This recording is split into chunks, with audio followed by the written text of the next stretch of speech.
Hey everyone, it's Courtney here. Welcome back to Locked In with the Lord. No lukewarm, no loose ends, just locked in. Welcome back to my channel. I hope that you like, comment, and subscribe. And we're going to be in the book of Genesis again, but we're going to be in chapter 2. So let's go ahead and get straight to it. So this is a continuation of God's creation. So God rested on the seventh day after completing his work. He sanctified this day and made it holy. The seventh day is also known as the Sabbath day, which was a part of the Ten Commandments.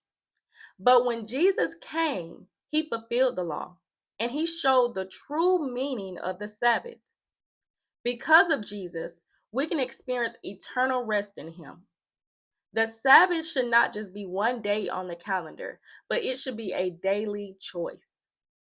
And so this chapter is like a flashback and it zooms in into God's creation. So at this time, plants had not grown because it had not rained yet, and no man was there to take care of the ground. So God caused a mist of water to cover the face of the ground. And God had a system in place that was able to sustain the plants with no rain and with no man to take care of it. And so God then created mankind, and he created a man and named him Adam, which means ground in Hebrew. And so Adam was formed from the dust of the ground and became a living soul when God breathed the breath of life into his nostrils. God planted a garden in the east of Eden and placed Adam there. He filled the garden with all kinds of trees and plants and things to look at and eat. And in the middle of the garden was the tree of life and the tree of knowledge of good and evil. And a river flowed out of Eden to water the garden, and it was divided into four rivers: Pishon, Gihon, Tigris, and Euphrates. And they all had their own purpose. So God placed Adam in the garden to take care of it and name the animals. God gave Adam permission to eat from every tree in the garden except the tree of knowledge of good and evil. God warned him that if he ate from this tree, he would surely die both spiritually and physically. And so God did not want Adam to be alone. So he created a mate that would be comparable and compatible to him. He caused Adam to fall into a deep sleep, took one of his ribs, and created a woman. This was God's intended design for marriage.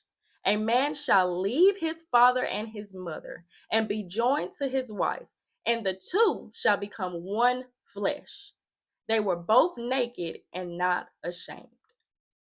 All right, so I have some key notes that I wrote down about this chapter. So God's creation was balanced and perfect before sin entered the earth. It was perfect because it was free from sin, it was free from sufferings, free from death. And like we talked about in chapter 1, the firmament was like a protective layer surrounding the earth.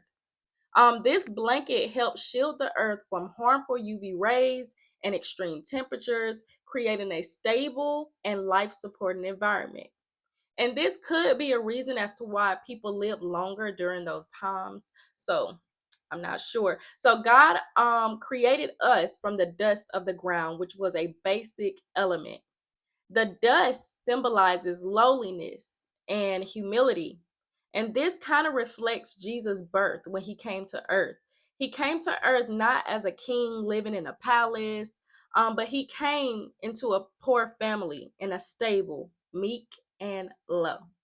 So that is it for chapter 2 of Genesis. I want you guys to stay tuned for chapter 3 and see you next time. Bye.